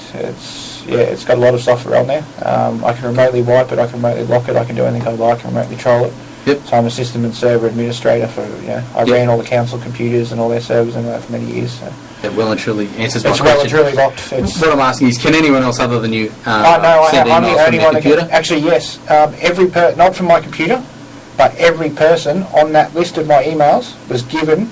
I openly gave them my passwords for my email accounts, Mm-hmm. for my computer, for my Facebook, for every account. Yep. I've given them current and active passwords over 2 months ago, just so you know. And why is that? So that they can, because when the Guardian says I've threatened them, I want these government agencies, I said you're quite welcome and I give you full permission to go through my emails and look for those threats. Have a look. Same with you, I've sent a copy to Police Link of that file. Yep. I would happily provide you with my Facebook account details. Mm-hmm. I'll happily disclose my email account details and open them for your full scrutiny. I don't claim privacy on any of that. Mm-hmm. And, I'm happy to, as I say, I'm happy for you to see the frustration. I'm happy for everyone to see the frustration involved. Yep. And I actually gave them all those details so they could go in themselves and have a look for the last years of battles that I've Okay. been through. So. Has anyone sent an email from any of your accounts No one apart sent from one. you? No, I'm the only one that sends them, but people do have access to send if they chose to. Okay, but as far as you're aware, that as far as I'm aware, it hasn't been done. Because I'd know straight away I'm that good. So, but I can guarantee How no would one you has. know if someone's done that? I've got alerts on my mobile phone when emails are sent. Okay. I've also got things on my email accounts to tell me if any outside IP addresses, any outside MAC addresses or hardware addresses use Yep. any of my accounts. Okay, yep. It doesn't stop them from using them, but lets me know who they are, where they are, and everything like that. Yep, so so that you I've got can a track log. it if need be. Not so, so I've got an accountability log, like you're asking if I've got accountability. I have accountability on everything I Yeah, have. okay. All right. So Okay. I admit that the emails coming from mine, tasteful or not tasteful, are mine. I admit that. None have been sent not by me. Okay.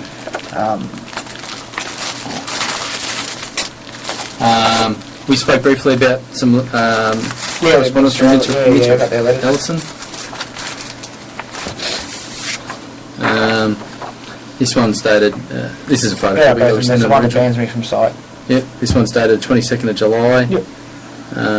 That's the one about the details posted on the website. By the looks of it. Yep. I know by the link there, so that's the Yeah. Facebook page. Yeah, it does, it is in relation to that. Yep.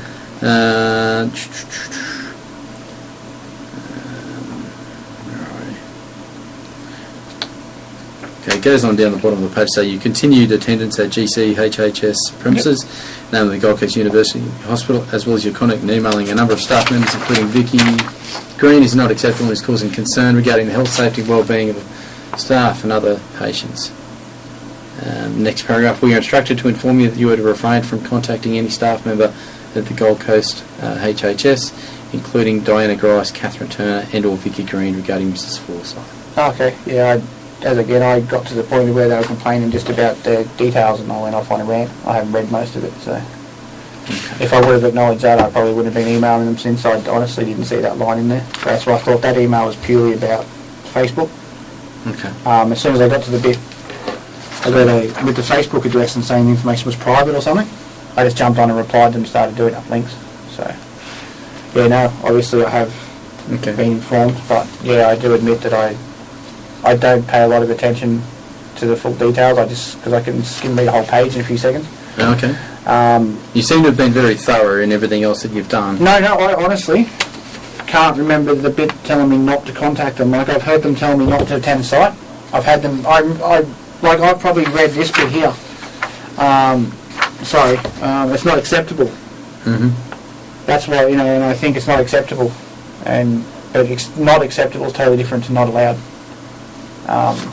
Okay. I acknowledge that I've received that. Yep. I acknowledge that, I just haven't paid due attention to it. Yep. During me getting upset about the contents of the email. Yep. And how have you received this document? Via email. Via email. Yeah, Okay. I haven't received any hard copies. No. Okay. All right. Okay. So it's on the 22nd. When was that? 22nd of July. Yep. July. Yeah. So, but at that time again, still that was July. That was well after DNA test results. So they'd already, basically stopped talking to me by that point anyway. Yeah. But yeah, I'll refrain from going on their site, but I won't refrain from attending the grounds around there. So. Yeah. I filed my documents, the Commissioner of Police asking to protest, telling them where I'm protesting and how long. And Yep. I've got a copy of an email here from your H.Tawney at Gmail address. Mentioned in part, please find below a letter of demand to the Office of Public Guardian, Queensland Health, Gold Coast University Hospital, the Office of Director of Mental Health, with another heading, demand to cease all restrictions. Yep. What can you tell me about that one? Can't remember. Can't remember? I write so many emails I couldn't remember the exact content of it. Do you know who's written it? Oh, it would have been me. Yeah. I remember something, I seen about $1 there, so I was going to sue them for $1 with QCAT, try and get, if I remember basically it was something about I was going to, try and get some form of judgment against them to prove that they're in the wrong. Yep, okay. On the 30th of July, I've got another photocopy of a letter from Minter Ellison. Looks like it's just a single page one in relation to your attendance at the Gold Coast Hospital and Health Service. Yeah, that was the one that just banned me from site. Yeah, the one. Yep, that's right. Okay. Do you acknowledge receiving that one? Yeah, certainly do. How did you receive that one? Via email. That was the first one I got. Even though that's dated 30th of July? The one, no. Well, that's very odd because the one banning me from site was well before the one about their details being posted. This one actually does state in it, we refer to our most recent letter of 22 July. Okay. Yeah, I must remember them in the wrong order. I always thought that the one banning me from site from them was before the one about their contact details. But again, that's just, as I said, time's a bit of a blur at the moment, so that's just my misconception. It's not me accusing them of doctoring around. Yep, sure. Okay, if we just move on a little bit to the 14th of August. Yeah, that'd be the emergency ECO day, would it? What do you mean by emergency? Oh, when I was taken to hospital or whatever, or no? No, I don't think so. No. The allegation is at about 2:30 on that particular day. You have attended to the mental health ward and stood out the front of the Pandanus ward and handcuffed yourself to a support beam of the building. Yeah, I did that day. It's the only day I walked on site. I was trying to protest. I said I'd handcuff myself to there until you sort it out. Then security actually assaulted me, and I unpicked the handcuffs and ran off. So he stomped on my hands and stomped on my cigarettes, with no one looking. And then I knew I was in trouble. I was going to wait till you guys got there.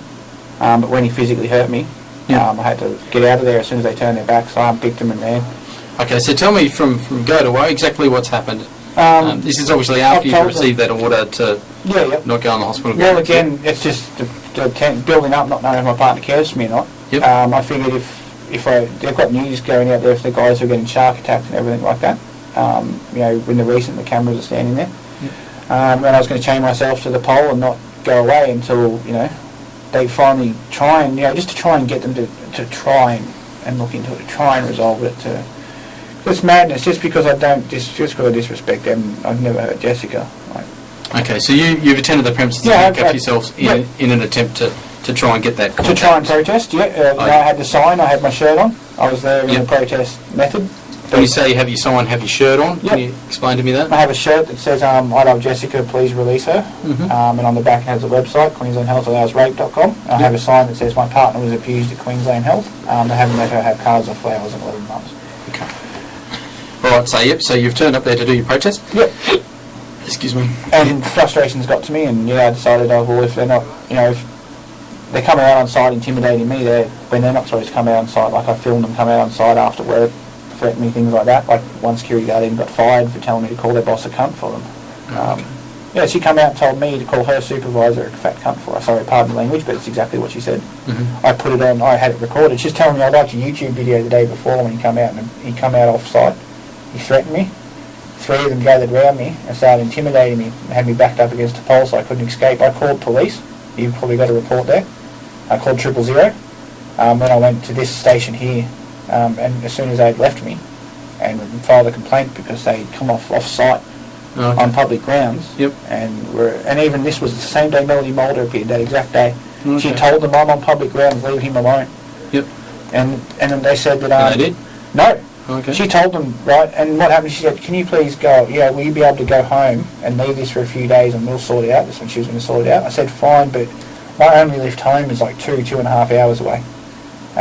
She said, well, you'll find a way here. She said, as long as you leave when you can, that's fine. And she told them 2 hours. They come out an hour and a half later, off-site, and the one on his own started intimidating me and telling me I have to leave. And this is across the road where you met me, telling me I have to leave. It's their property. I said, no, it's not. I said, it's public ground. I said, Melody Mulder said, I'm fine here until my brother or father come. They're only an hour and a half away. Half an hour away at that time. And 10 minutes later he comes back, 3 of them come back and have me bailed against the pole, and that's when I film it. I recorded it, and they're all shift, and they were going to beat me if I didn't have the camera out. We're probably getting a little bit off the topic. That was the same thing. In relation to this particular incident, where you've allegedly handcuffed yourself to the pole, tell me how you've done that. I had just those, cheap handcuffs you get from the adult stores and all that. Yep, from an adult store, Yeah, the ones with the quick release on them, just remove the quick release. I've never bought a set of handcuffs from an adult store. Yeah, that's the only place you can get them because real handcuffs are illegal. So, okay, right. You get the ones with the quick release, they're allowed because they're kids. So I removed the quick release off them, and not that they cared. I just taped over it so they couldn't get to it. Chained myself to the pole, and I said, I want the police to come to try and draw some attention to this. I said, and I want the news to come. I said, the news are standing across the road there. And then when security gathered around me, that's when the one stomped on my hands and started trying to crush my cigarette packets. He actually physically hurt me when I was chained to a pole. What could I do? My hands were chained around a pole on the ground there. This guy is, going like this and going bang, stomping on my hands with his back turned and everything like that. And that's when, when I was getting hurt, I legged it out of there. So, but I did go on site. That's the only time I've been on site without their consent. When you say you've taped them down, what do you mean? I put tape around the docking key bits. Oh, okay. That's all, so they Right. couldn't pick them or undo them, so they'd have to have close contact with me, you know. Oh, okay. So you need a key to unlock them, is You that need what a you're key, saying? but I threw the key away, but I can pick them. So Okay. it takes me a few seconds, I can pick them and Hmm. done. How do you pick them? Oh, just with a small mobile phone screwdriver. It's just about twice as thick as a pin. So, Okay. and you've just got a like your ones. All they've got is a latch down the bottom. Yep. Your ones just have the other pin that goes in to stop the latch from under. Sorry, I watch YouTube videos. Okay. It only takes a few seconds. You can just flip the lever, undo the handcuffs, off you go. So Okay. And is that how you've done it with a mobile? just with a little screwdriver. Because when I was getting hurt, my hands are all bruised, but I managed to, still have a couple of fingers working okay after being stomped on. And Yep. I undid them and I ran because, Okay. All right. So when you've got the security around you and they've stood on your hands and on your cigarettes as well. Yeah. Yep. So what have you done from that point? I freaked out. I said, "What are you doing?" I said, "Stop it on me." I said, "Stop it." I said, "Stop it." Right. And then they all started laughing and turned their backs. Yeah. And within a few seconds, I had them undone and I legged it. Okay. So where were they when you've done that? Probably about 5 feet away, all crowded along the Okay. where I was chained on the pole. There's a little bit of a gap to the footpath. They'd moved along away from me. Yep. Because after he stomped on my hands, I said, "I'm recording you." Yep. Um, You said that, or yeah, because okay. I wasn't, but Oh, okay. Yeah. Yeah. when he stomped on me, I wanted him to know that he'd just been busted assaulting me. Yep. "Oh, where's the camera? Where's the camera?" And I said, "I'm not telling you." And then that's when they all went off to start talking. They must have been talking about the camera or how they're going to get it or something like that. Oh, And that's okay, when I flunked out of there. Okay. So how have you done that? You can do it pretty quickly. You said. Yeah, I managed to, because I was chained around the pole, I already had the screwdriver just stashed on a sweatband, so Yep. I could get to it if I need be in case of emergency. I got out and clicked and off I went. What about with the tape? Wasn't the tape over the locking mechanism? Yeah, I've got long fingernails. I just scraped it down. Scraped to it the hole. down? And it took a few seconds. Scraped it down. Put the screwdriver in. Yep. Undone. Yep. What happened then? I legged it. Okay. Yeah. By legged it, what do you mean? I ran straight off site, and jumped on the tram and left it because, again, it's not the first time that they've actually tried. The first time, as I said, they wanted to hurt me. Okay. Second time they did. Yep. The other day they hurt my brother just walking off site, and they didn't. He's allowed to be. They never said a word. They went on site to just ask what they can do to sort this out. Sorry, I'll just get back on track again. Okay, so you've undone the handcuffs. What's happened to the handcuffs?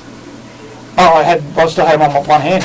Oh, okay, right. Still attached on one hand. Yeah. So Yep. I legged it across the road. Yep. To the service station. Then went to the toilet there and got Took the other them off one off, properly. and then went to the tram station and Okay. legged it. Yeah. All right. And so what happened to the handcuffs after that point? I just threw them out. So. Threw them out? Yep. Where'd you throw them out? The service station bins, the little grey ones with a hole in them, where the Oh, bins is. yeah. Yeah. Gotcha. Sorry. Threw it in there. Did you have any other property with you at the time? I had a backpack. Yeah. Backpack? Yep. Okay. I think I had my sign too.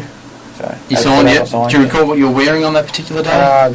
Probably my usual blue jeans, green jumper, and black t-shirt. When you say that's the usual, is that what you have? You wear the same Well, I outfit always a lot, do you? I wear the green jumper a lot because it's my favourite big bang jumper. Yep. And I've got That's not this one, this is No, the dark this one, one. yep. Yeah, my mum. That's why mum said the green one she was going to get for me. I said not the green one because it's in my Oh, okay. room. Yep. And I always wear jeans. So Yeah, fair. when I'm out, so I've got Cool. like so many different pairs.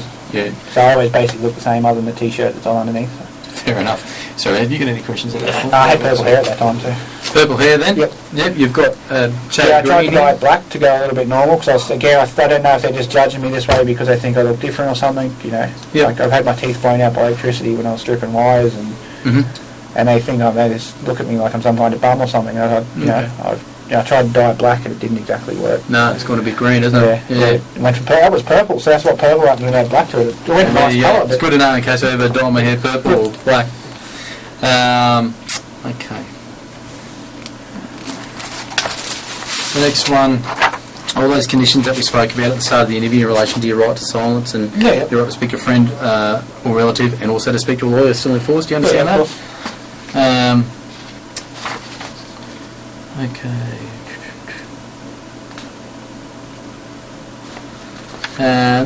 This is a complaint made by Robert Davey of the Guardian? Office of the Public Guardian, on the 12th of August. He states that on that particular day you've made harassing and threatening phone calls and emails. Well, again, I just made Sorry, that they would should have hang been- themselves. Sorry? I may as always maintain, you know, that they shouldn't, you know, they shouldn't be doing this to people, you know. Yep. He's the only person who can change the situation. Yep. And even when I had contact with him, if you talk to my family, the way he talks to everyone is absolutely outrageous. And The way Robert Davey talks to yeah, is absolutely outrageous as well. And you know, that's what started my hatred of everything. The way he talks to me. He's the one who's, you know, inflicted everything on me. Yeah. Okay, so that looks like it was more than just the 12th of August. It was reported on the 12th of I've August. called him a fair few times, you know, like just to try and get him to. I've called him in tears, I leave a voicemail message in tears. Can you please just tell me if I've got a partner or not, so I can leave you alone? I don't want to be calling, but until I know what's happening, what am I supposed to do? I can't sit here. Okay. But you've been given advice previously to stop calling, at least for a period of time? Yeah, and I did for those periods of time that they asked me to stop calling. Okay. Melody Mulder asked me to stop calling until the Tuesday the following week, which I did. I maintained that. Okay. Then I started again for a week, and I sent an email going, look, can we make a deal, whereas if I stop contact, you'll start to make some steps in the right direction. And I let it go a week. You know, a week's pretty long for everything that's going on. Yep. And by the time Friday afternoon comes, I know I've got to sit another weekend without any hope. Like at least the weekdays I've got some hope someone will call me and tell me I can speak to her, or I can know if she cares for me. So I'll start on the Monday, I won't call you, and then by the 4 o'clock Friday afternoon, when I know that they're not taking me seriously, just ignored me, haven't even responded, then I put the sites back up, and I start getting frustrated again. So. Okay. Right. Do you recall me ever giving you any advice in that regard? Yeah. Well, I know you tried to advise me to lay off and stop it, but after Melody Mulder strung me along, telling me she'd try and she told you she'd try and have something sorted by that Friday, and I did back off to that Friday, didn't go back there. I left it alone, and then Melody Mulder, I never heard from Melody Mulder again. She never called me, never contacted me. Her offside Michelle Pathé decided to try and help. And she maintained that she'd have something sorted by the next Friday, and then that never happened. Okay. So, yeah. Well, I agree with your assessment. I did try and give you that advice to back off. Did you take my advice to... Well, I did back off until I was, as you said, she was expected something on Friday, so I got my expectations up, and I set dates. I'm pretty clear. I'll set a timeline, if it doesn't stop by then I'll start again. Okay. Because it's obviously not doing anything's not working, so at least doing something. All right. Next one is a complaint made by Margaret Martin, as the Officer of the Public Guardian. Once again, this relates to emails and Facebook posts. Yeah, I never talked to her. So. Never talked to her, no? Okay. When you say never talked to you... I don't have her number to call her. Okay, so it's never been a verbal conversation? Never been a verbal conversation. Okay. Have there been any email? She's CC'd in on all the emails. Everything that I send to Robert Davey and the rest of the Guardians gets sent to her because she is Jessica's Guardian as well. Yep. Okay. Any relation to Facebook posts? Has there ever been anything in relation to her or the Officer of the Public Guardian? Yeah, saying that she's Jessica's Guardian, saying please contact Jessica's Guardian and try and let them know if you're outraged with this. Yep. She makes her name and her details available on the internet. The number I give is the standard Public Guardian line. Yep. And you can Google, and find that she's the Guardian there and what she does. And yep. So, Okay. I have certainly done that. I've made posts about her on Facebook. Yep. She's got quite a lengthy statement here. Most of it refers to the content of emails and so on. Okay, yep. Yeah, well, Which not all the emails are directly for her. She's CC'd in on a lot of them. But, yep. I will probably find that most of them, they haven't even got her name in them unless it's referring to her as being the Guardian. Do you agree that in sending an email, though, that whoever you post as a recipient, be it directly to them or a secret... Oh, they're welcome to read it, yep. They're all able to see that information? Yeah, they're all welcome to read it, yep. That's why I said I open transparency with my emails, good, bad or ugly. I want them to know what's going on and be able to follow along with it. Yeah. So, she might not like them, but I don't think I've directly threatened her in any form. Okay. I've said that they're all scumbags up there, yep. Yep. I said they should be held responsible for what they've done, like they should be held responsible for this, inpatient sexual assault, all that, so. Yeah, okay. Once again, some further emails there from that sooty_thief at Hotmail address, yeah.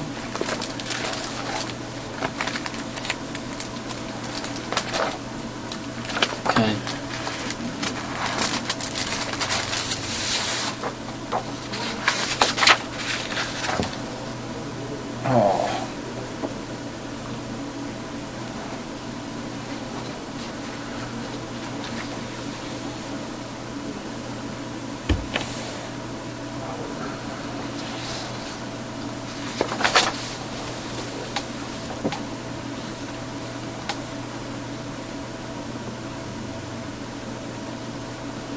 Okay. Well, we basically know what's going on anyway.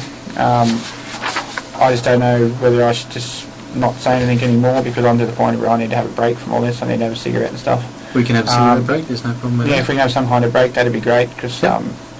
I need after all those tears and all, I just really need 10 minutes to.